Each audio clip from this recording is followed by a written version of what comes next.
This is my favorite cassette. I've had this since I was 3 years old. Not this one, unfortunately, but this is Phil Collins. No jacket required. Raise your hand if you have this one. Studio, my gosh. Today we're going to talk about the pros and cons of making cassette tapes, or the pros and cons of just cassette tape culture in general. And this is for you, any independent record label, anybody who's thinking about starting a tape label. We have tons of great cassette tape labels in our community. I'll show you some of their tapes in a second. Full disclosure, I collect tapes. I have some great tapes from the 80s and 90s from when I grew up. I also have tapes from labels and artists that were released just recently that I love. I've also made my own tapes many times. And let me answer the question before you put it in the comments. Yes, I listen to those tapes a lot, and I'll tell you how. We're going to talk about all this and more today. By the way, before I forget, you can download my free guide to making cassette tapes. Just go to otherrecordlabels.com/tapes, and there's a resource there you can download for free that I think will really help you in your journey with cassette tapes. Let's talk about the cons first. We'll go negative, shall we? And again, we're talking about these from like a selling standpoint. If you're a fan of tapes or if you're thinking about collecting tapes, you can just kind of observe. But today we're talking about it from the standpoint of people who want to make tapes and potentially sell tapes. And that leads me to con number one, which is it has smaller margins. Smaller margins, I mean, than let's say digital downloads. For example, if you sell a digital download on Bandcamp for $10, your margin is pretty much 90%. That's pretty good. But even vinyl, if you're printing 300 to 500 to 1,000 vinyl, you're getting those records down to like $4 or $5, and you're selling them for $25 or $30, depending on how beautifully constructed they are. So that's a really big margin. Whereas cassette tapes, if you're doing low quantities of like 25 to 50, then it's priced quite high, $7 or $8. And the public's price point for these are not much higher than $10. Now, major labels are selling cassettes for $20 or $25, which I personally think is insane knowing how much they made them for. But I think the public has this perception that it's smaller and somewhat inferior to vinyl. And so therefore, if vinyl's $25, then the cassettes can't be near that price. I personally think anything less than 10 is too low because the music still has to be made. There's a lot of complicated parts to this package that is being made here. The tapes, the colors, the stamping, the J-card, the music, of course, the mastering. Anyway, I think the retail price at $10 to $15 is totally normal, but that still means that when you're doing low quantities, the margins aren't great. Even if you're doing high quantities and your price per unit is $2 or $3 and you're selling them for $12, that's still not as big of a margin or revenue total as, say, vinyl. The second con of cassette tapes is that the players aren't there. The machines to play them aren't there in the same way that vinyl is. So yes, there's old cassette players out there and there's old turntables out there. But from my experience, I found that the old turntables have lasted longer than the players. The players have a lot of belts inside that disintegrate. For some reason, I find like the rewind stops working or like it just gets chewed up easily. There aren't a lot of great cassette players. Maybe there were more turntables over the years that lasted. But even still, forget about the old stuff. That doesn't matter. New turntables have been in production, like tons of turntables been made in the past 20 years and are still being made today all the time. And there's so many options. There's really high-end ones. There's like middle-of-the-road ones that are really good as well for like $300 to $500. Then there's like $79 Crosley and Victorias that are out there as an option for beginners to get into vinyl. But that same thing hasn't happened with cassettes. Now, I have a really cool vintage cassette player I paid, like, I think $40 for on Facebook Marketplace. It still works. There's no problems with it. I love it. It looks cool. I had a Tascam 4 channel. I had to sell it. I needed to raise some money. I missed that thing so much. That wouldn't play regular cassettes. There is this incredible thing from We Are Rewind. Anybody heard of this? This is a brand new, it's like the iPod of cassette players. And it is a Bluetooth. It has a USB-C, like a lithium ion battery. So the battery life is incredible, but it's a legit Walkman style player. It's metal casing, comes in multiple colors, not sponsored by them. But this is like really the only people who are, and it's relatively new. It's somewhat expensive. So it's not accessible to everyone. I mean, it's like $200 and something compared to like the Crosley players are like $69. There just aren't that many cassette players out there. And if you want to find a Walkman, like a traditional Sony Walkman, those prices are jacked up really high because they're nostalgic. So that's a con. It's harder to play these things than, say, CDs or vinyl or, of course, just digital music. Okay. Con number 3 is a little one. It's actually secretly a pro, in my opinion. Both sides of the tape have to be the same length.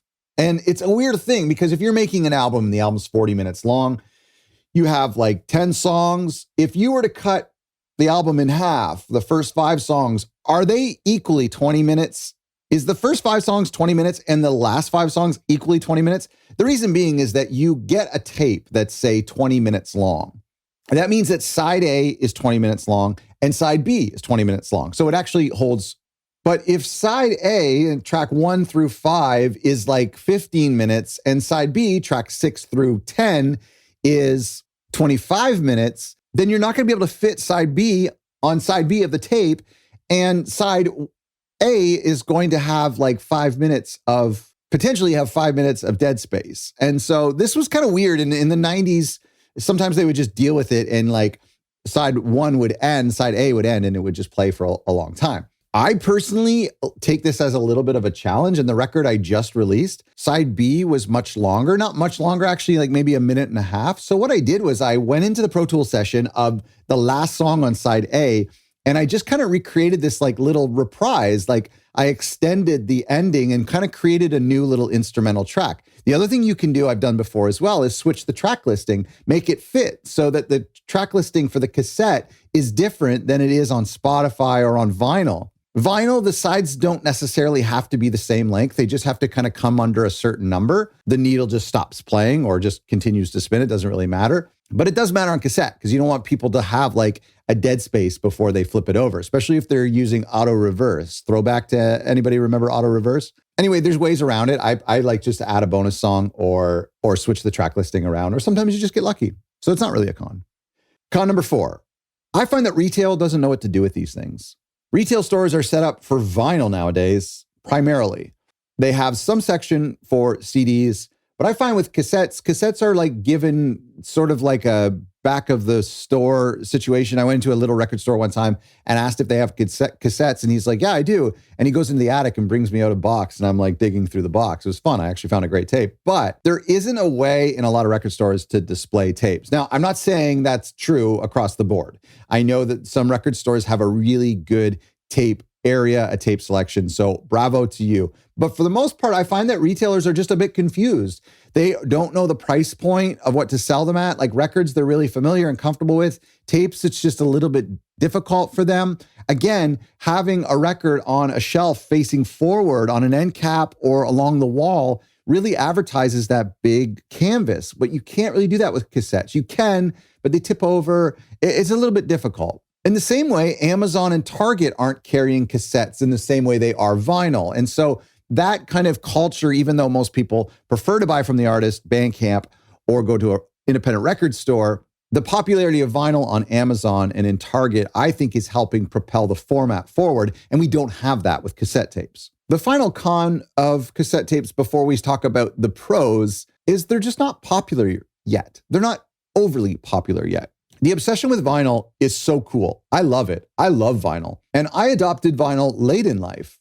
And my obsession with vinyl is growing exponentially year over year and hasn't stopped. And I buy more vinyl every single year. And that's probably why my credit card gets declined when I try to buy groceries. That's okay. I have vinyl. Now, I love cassettes. I have a kit for cassettes. I have cool players to play them on. And I have a setup in my living room to listen to tapes. But I'm kind of not necessarily the norm. And tapes, for some reason, perhaps it's because of the players, perhaps because it's not as big and substantial as vinyl, it hasn't progressed or gotten popular again in the same way that vinyl has. Perhaps because vinyl had a longer life. Vinyl came through the 40s, 50s, 60s, 70s, evolved in so many different ways, 80s, somewhat in the 90s in certain genres. And then by the mid to late 2000s, it started rising up again, where cassettes had a really small window. Cassettes were like early 80s, and then were pretty much dead by early 90s when CDs came along. So cassettes were like didn't have as much of a foundation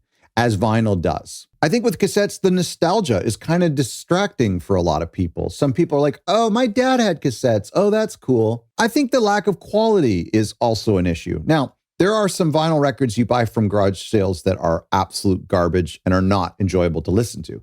There are some cassette tapes you could buy from garage sales that are melted or destroyed, and you put them in the player and they sound like they're being played underwater, or they just stop playing altogether, or they get all chewed up. I've personally experienced more cassettes being damaged than vinyl. It's pretty rare to come across a really good, well-kept cassette from the 80s and even the 90s. Now, the audio quality of cassettes from brand new cassettes are not bad at all, especially if you have a good player. They maybe sound a little warmer. They don't have that bright, brittle digital sound, which is what a lot of people like about cassettes. So some genres like hip hop that's 90s influenced or lo-fi chill music sounds really good on cassette. And I have a lot of brand new cassettes that sound really, really, really cool. But I will admit the audio quality of older cassettes and even the newer cassettes aren't at the same level as digital, CD, or vinyl. Okay, let's talk about the bright and sunny side of cassettes, the pros of making cassettes, selling cassettes, and collecting cassettes. First of all, if you are an independent artist or a record label, then you need to promote your music, whether it's on cassette or vinyl or CD or just on streaming platforms. And the best way to promote your music on streaming platforms and to engage with your audience is by using our friends Smart Noise. Smart Noise, who just so happens to be the sponsor of today's video, is an incredible marketing platform for indie artists and indie record labels. Smart Noise is a platform that drives fan base growth with incredible tools that help you build a loyal audience. One of the coolest things they have that I've never seen before is lifetime pre-saves. So we have pre-saves, right? Where you ask your fans to pre-save your new single or your new EP. But what about lifetime pre-saves where they do that once and then they're automatically receiving all of your future releases? That's one of the cool features that Smart Noise has. Click the link in the description below or just go to smart-noise.com to learn more.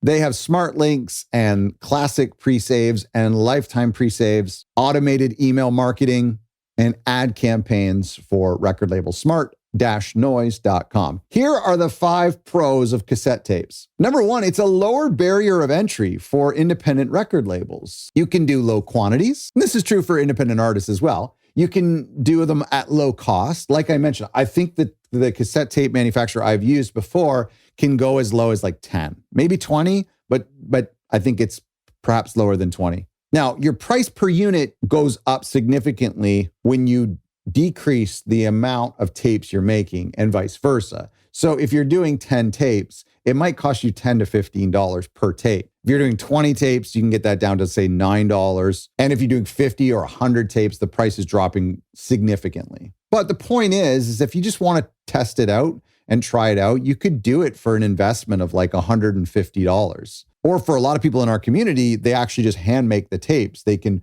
buy the cases in bulk and they can print things on their home printer and they can dub the tapes if they have like a dual cassette deck or feeding like the audio digital source into a cassette recorder. You can actually even do that with this. Not sponsored, by the way. That's crazy. It's kind of an easier system to navigate. It's, I think when you're doing 10 copies of tapes, if like there's a spelling error or if like things didn't turn out as well, it's like it's a $150 investment as opposed to vinyl, which is like $1,500 to $2,500 investment.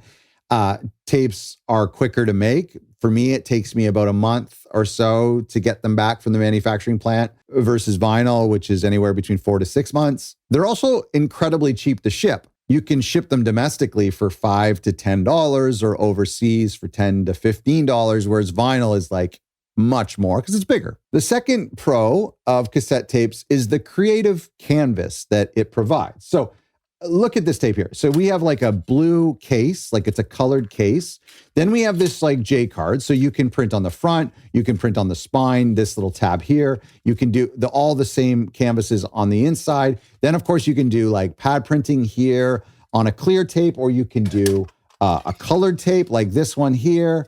This is actually translucent. This is a clear case. Look at this old tape from Peter Gabriel. This is a Sledgehammer single. It looks like a pack of cigarettes. How cool is that? That's kind of what I did with my latest record. I did a cassette single type of thing. This is a full-length record, but I put it in this like paper sleeve because it's a little bit cheaper and I just thought it was cool.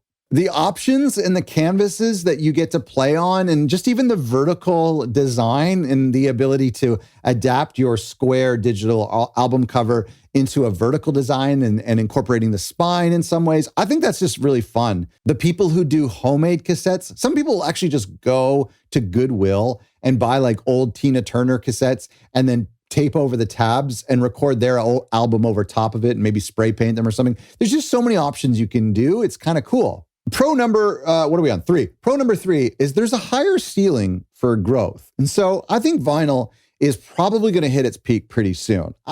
Not wishing that upon vinyl, but it might. Whereas tapes, there's just so much room to grow. I think that, Taylor Swift is selling tapes, which is cool. And I think that like people like that can help push the format forward a little bit. I think if some people get into making cassette players, if perhaps vinyl, you see, vinyl was a response to digital, in my opinion, where people thought that digital was impersonal. It didn't have any tangible components. The collection on your hard drive just didn't feel like it was yours, even if you did download it. And so that, I think, spurred the obsession with collecting records in the traditional format. What if vinyl gets too expensive? What if vinyl gets too inaccessible for fans and smaller labels and smaller artists? Maybe that will then push other formats, maybe the CD or maybe cassettes. So I think there's a future for cassettes. It's been growing slower than I would have liked, because I've been collecting cassettes and making cassettes for over 10 years, and I just feel like it's still moving a little slow. But I think the ceiling might be higher. There's a little bit more potential for cassettes because we're starting further back. Pro number 4 is that physical media is awesome. Everybody loves physical media. I just talked about it because digital is okay. It's convenient. It's great that you can take any album with you anywhere you are in the world. You could be floating in the middle of the ocean and you could say, I want to hear this album from Pink Floyd. Digital is convenient for that. But when you're sitting in your living room, in your dorm room, in your bedroom, sometimes you want a little bit more of a personal connection. Or if you're at a show, you don't want to take home a QR code for their Spotify link.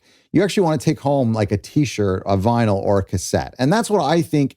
This is kind of like a lower entry point for fans to get physical stuff. And so maybe they're like, I don't collect vinyl. I don't want to buy $30 records, but this tape is $8 at the merch table. I think I'll buy that. And I think people come to my Bandcamp store and see vinyl for $27, or they see tapes for $8 and they're like, I could afford that. So if I'm going to support them with physical media, and if I want some sort of souvenir of this album, then I'll choose the cassette. Like I mentioned with, the con of both sides of the tape having to be the same length. I love that cassettes and vinyl as well split albums into 2 sides. And now that I've been pressing vinyl and making cassettes for the past 13 years or so, I now produce records and write records thinking about what is going to be the end of side A and what's going to be the start of side B. I think about the songs, if they're going to balance out on either side.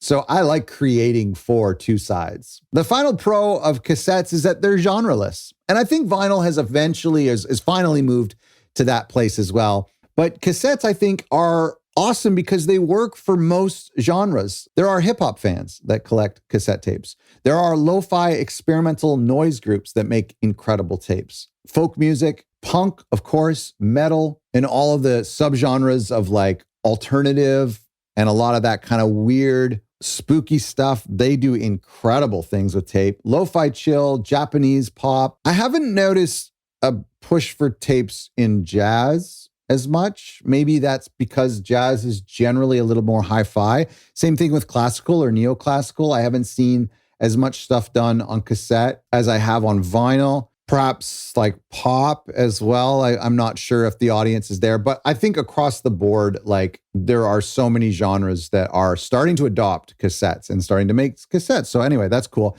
Download my free guide to making cassettes by going to otherrecordlabels.com/tapes. Leave a comment below. Let me know what you think are some of the pros and cons of making tapes, collecting tapes, and selling tapes. I'm a fan. I'm not letting go. I'm listening to them all the time. I literally went for a walk and listened. I connected my AirPods to this and listened to a tape from 1983 on here. It was like warbling and a little distorted, and a teensy bit rough shape through my AirPods. It was so fun. Tapes are fun, just like vinyl is fun, and how digital music is not really fun. Thanks again to Smart Noise for sponsoring today's episode. I'm so grateful to them. They're very good people. Check them out by going to smart-noise.com. Thanks for watching.